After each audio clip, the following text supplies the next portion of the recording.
Fresco Painting and You, a beginner's guide to understanding the beauty and complexity of frescoes. But what is there to know about frescoes other than they're just pigments thrown onto walls and ceilings?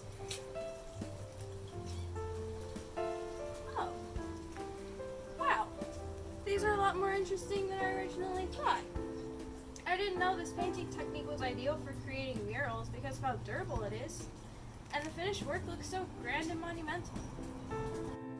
This pamphlet also mentions how there are different kinds of fresco painting, like secco and buon fresco, for instance.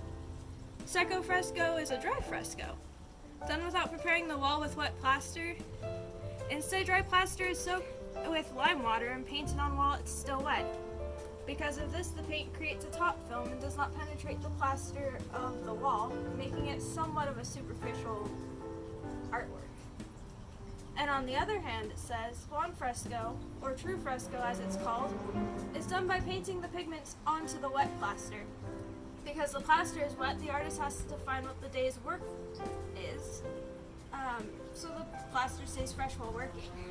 The wall is then prepared with 3 coats of specially prepared plaster, sand, and marble.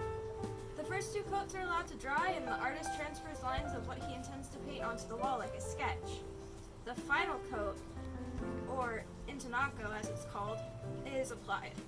The paints are then added to the wall, and as they dry they are cemented into the plaster, sand, and marble particles, creating a more permanent artwork and resisting to aging. Oh, it also goes into the history here. It's really interesting actually. The origins aren't known, but it says here it was used as early as the Minoan civilizations on Knossos in Crete and by the ancient Romans in Pompeii. But it was actually during the Italian Renaissance that fresco painting was highlighted. They were mostly used for the religious paintings in cathedrals and churches as well.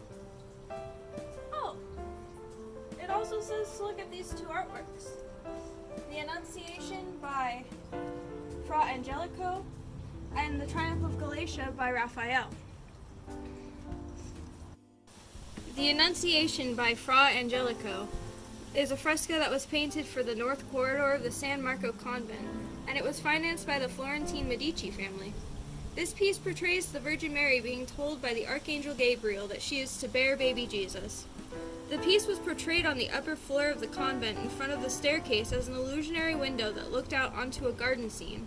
This was done to bring the scene into the monk's perceived world. Interesting. And then this one, it says it's called Raphael's Triumph of Galatia. It's a fresco that was created around the year 1512 for the Via Farnesina in Rome and commissioned by Agostino Chigi, who was one of the richest people of that time. This piece is based off of Greek mythology and the story of Galatia, who was stuck in a love triangle with a shepherd named Acis and Polyphemus. This fresco is part of a series, but the entire series was never finished.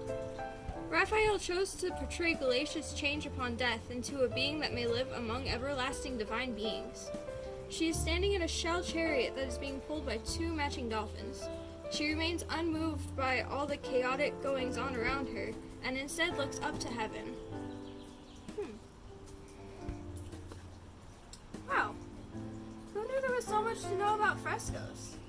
It really is an interesting technique that really creates some beautiful pieces.